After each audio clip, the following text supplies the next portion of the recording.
सबसे खूबसूरत पक्षी है मोर, और जब मोर का खूबसूरत सतरंगी पंख कान्हा के मुकुट में सजता है तो यही पंख चमत्कारी और शक्तिशाली बन जाता है, जिसके छोटे छोटे उपाय न केवल कुंडली में ग्रहों की अनुकूलता लाते हैं बल्कि घर के वास्तु दोष को भी दूर करते हैं।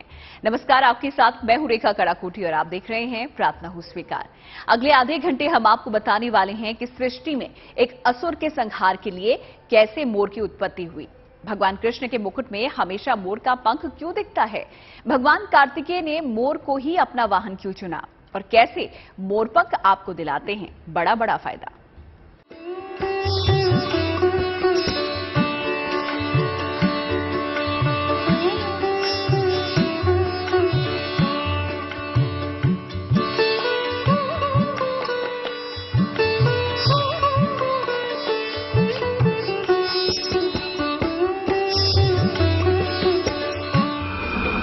मोर पंख दूर करेगा सारे संकट।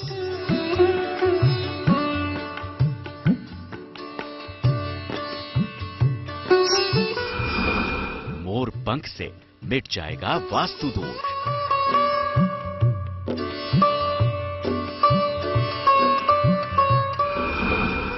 मोर पंख दूर करेगा नवग्रह दोष।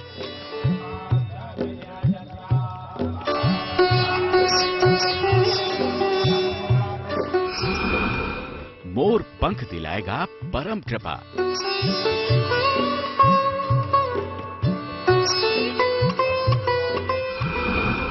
मोर पंख खोलेगा रूठी किस्मत।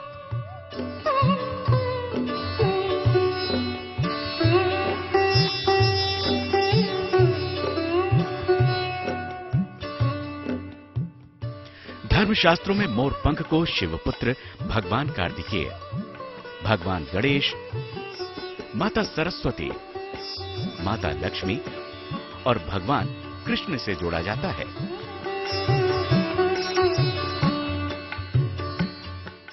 लेकिन मोर पंख में इतनी शक्तियां होती हैं कि वो न केवल घर की शोभा बढ़ाता है बल्कि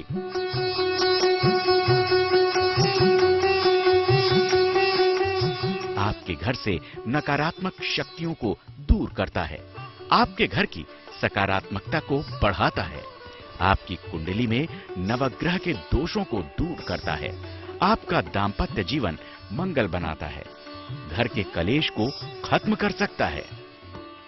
मोर पंख का बहुत बड़ा महात्म्य है। आप लोग जानते हैं कि भगवान श्री कृष्ण भी इस मोर पंख को अपने सर पे धारण करते हैं। असल बात यह है कि मोर पंख जो है हम लोगों के कई चीजों को प्रभावित करता है।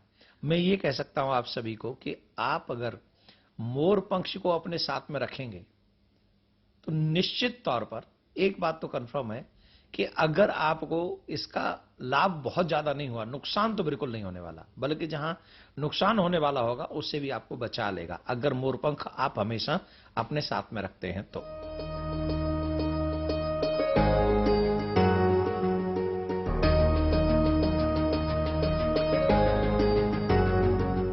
मोर भगवान कृष्ण और राधा के प्रेम का प्रतीक है। मोर में भगवान कृष्ण को राधा की छाया दिखती थी, इसीलिए खूबसूरती के साथ साथ मोर पूजनीय हो गया। इस मोर को राधा कृष्ण के युगल, दोनों युगल का ही इसको प्रेम प्राप्त हुआ है। सर्वेश्वरी राधा रानी अपने हाथ से इनको चुगा खिलाती हैं। राधा रानी को मोर का नृत्य बहुत प्रिय है और भगवान श्री कृष्ण ने इस मोर को, इसके मोर पंख को अपने सिर पे धारण किया। इसलिए धारण किया है क्योंकि मोर जैसा आचरण हर एक व्यक्ति नहीं कर सकता।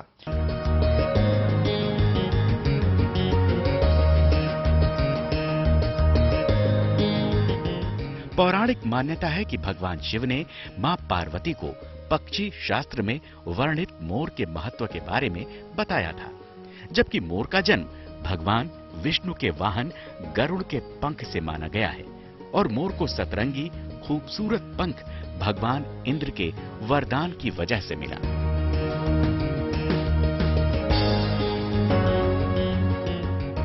लेकिन मोर का जन्म आखिर हुआ क्यों और इंद्र ने मोर को सुंदर पंख वाला वरदान दिया क्यों?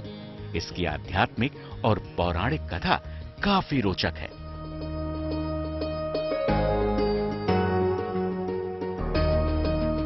प्राचीन काल में संध्या नाम का एक राक्षस था।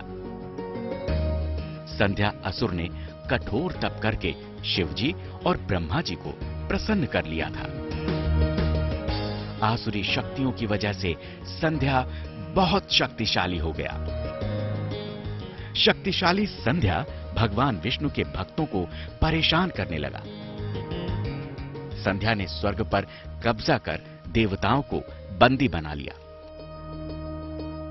सभी देवता और नवग्रह तब एक मोर के पंख में विराजित हो गए।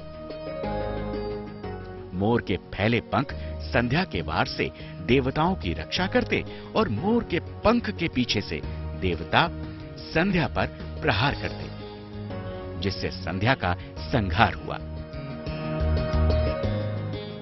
युद्ध में देवताओं को विजय मिली, जिसके बाद इंद्र ने प्रसन्न होकर मोर को चमकीले और खूबसूरत पंख होने का वरदान दिया।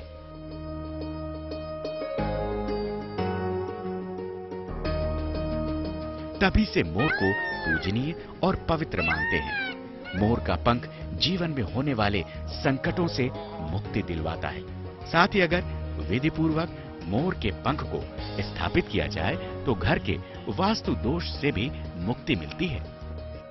अनेकानेक पुराणों में अनेकानेक तरीकों से इसका वर्णन किया गया है। इसमें एक प्रसंग ये भी आता है कि कश्यप मुनि की 2 पत्नियां थीं और दोनों पत्नी कद्रु और वनिता। वनिता से 2 पुत्र हुए, जिनमें से एक तो स्वयं गरुण जी थे और एक मोर थे। लेकिन भागवत के 4th स्कंद में एक और वर्णन आता है कि भागवत के 4th स्कंद में दक्ष की पुत्री सैनी से मोर का प्रादुर्भाव हुआ है।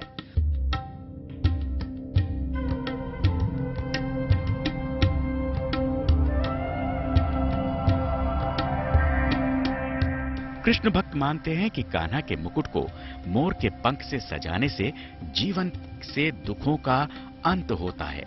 साथ ही मोर पंख से कान्हा प्रसन्न होते हैं और अनंत आनंद का वरदान देते हैं।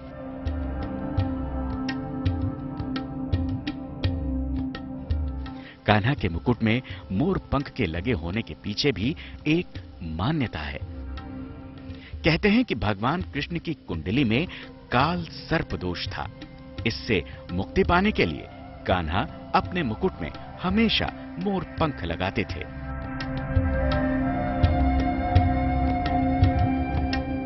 मोर पंख दिखने में जितना खूबसूरत होता है, उसे घर में रखना उतना ही फायदेमंद भी। मोर पंख से जुड़े छोटे छोटे लेकिन कमाल के उपाय बस हम आपको बताने ही वाले हैं, तो आप बने रहिए प्रार्थना हो स्वीकार के साथ।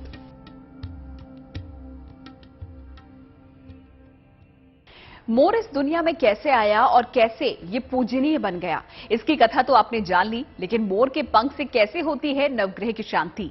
कैसे मोर का पंख मां लक्ष्मी का दिलाता है वरदान? आइए जानते हैं।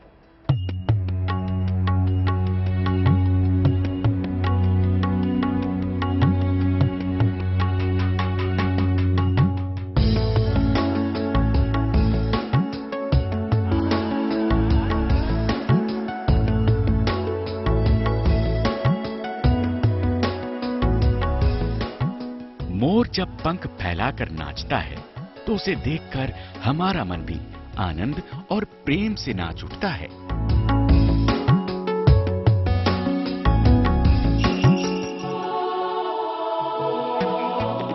मोर का पंख कुंडली के नवग्रह के दोषों को शांत करता है। कैसे, ये बताएंगे, लेकिन पहले आप ये जान लीजिए कि घर में मोर का पंख कैसे आपके घर को एक रक्षा कवच प्रदान करता है और घर के सभी वास्तु दोषों को दूर करता है।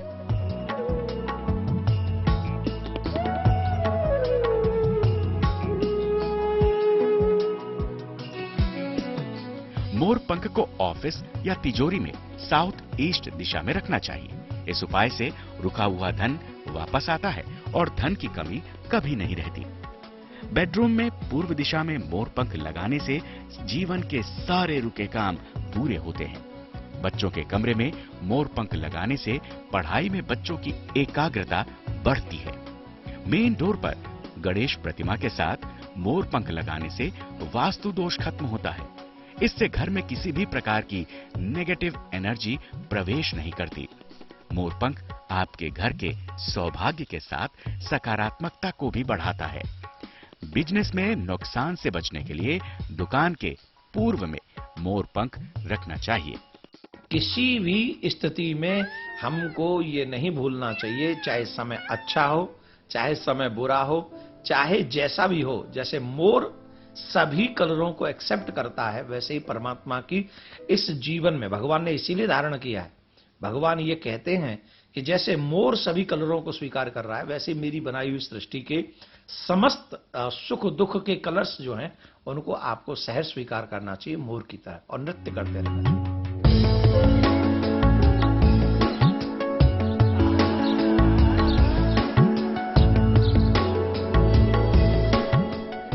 मोर का पक्षी और मोर का पंख दोनों ही केवल सनातन धर्म में सौभाग्य का प्रतीक नहीं है, बल्कि ग्रीक माइथोलॉजी में भी मोर के पंख को स्वर्ग और सितारों की निगाह से जोड़ा जाता रहा है।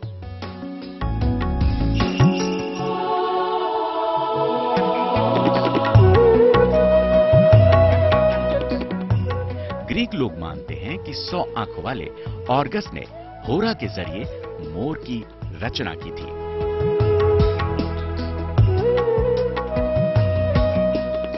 बौद्ध धर्म में मोर विचारों के खुलेपन का प्रतीक माना गया है।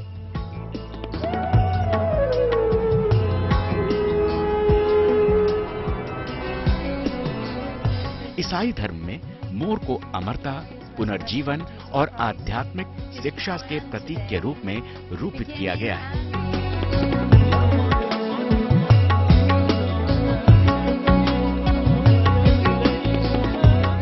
जबकि इस्लाम धर्म में मोर के पंख को जन्नत के बाहरी दरवाजे के पास शाही बाग के रूप में माना गया है।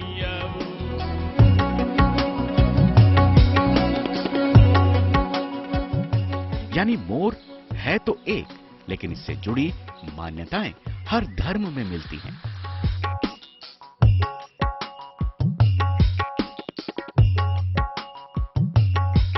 कहा जाता है कि मोर के पंख और सांप के बीच दुश्मनी है, इसलिए मोर का पंख घर में रखने से सांप घर में प्रवेश नहीं करते। काल सर्प दोष को भी दूर करने की मोर के पंख में अद्भुत क्षमता मानी गई है। व्यक्ति को तकिए के खोल के अंदर 7 मोर के पंख रखने चाहिए।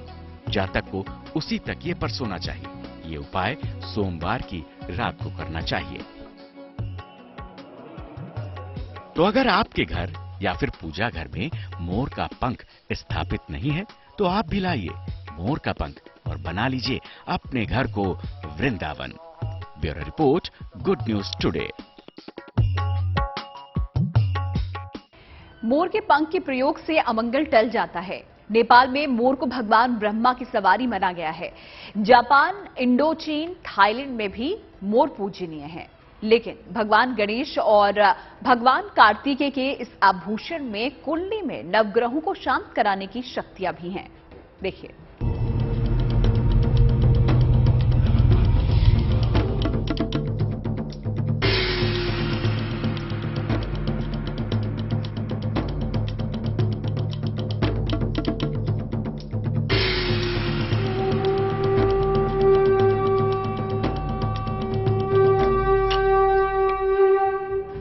सनातन धर्म में मोर के पंख में सभी नवग्रहों का वास माना गया है। तो चलिए अब आपको बताते हैं कि आपकी कुंडली में अगर मंगल, शनि या फिर राहु का दोष है तो आपको वो कैसे दूर करना है।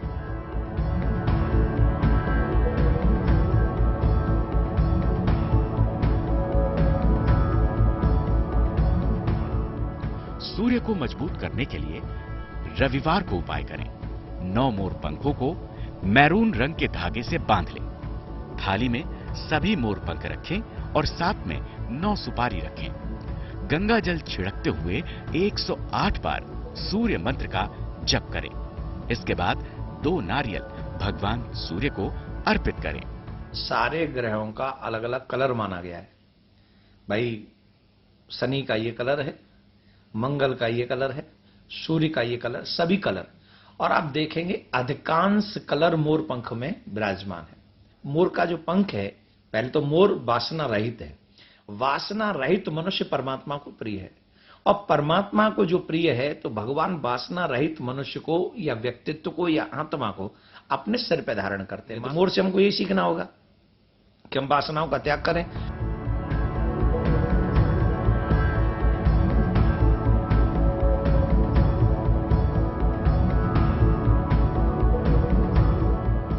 चंद्र दोष दूर करने के लिए सोमवार को उपाय करें। 8 मोर के पंख को सफेद धागे से बांध लें। थाली में पंखों के साथ 8 सुपारियां रखें। गंगा जल का छिड़काव करते हुए 108 बार चंद्र मंत्र का जप करें। पान के पत्ते भगवान चंद्रमा को अर्पित करें। उसके बाद बर्फी का भोग सभी में बांटें। मोर के पंख से तपेदिक, दमा, लकवा, नजला जैसी बीमारी का इलाज किया जाता है। साथ ही घर के दक्षिण पूर्व कोण में मोर का पंख लगाने से घर में बरकत होने लगती है। घर से सदस्यों की अचानक से आने वाली किसी भी कष्ट से रक्षा मिलती है। Bureau report, good news today.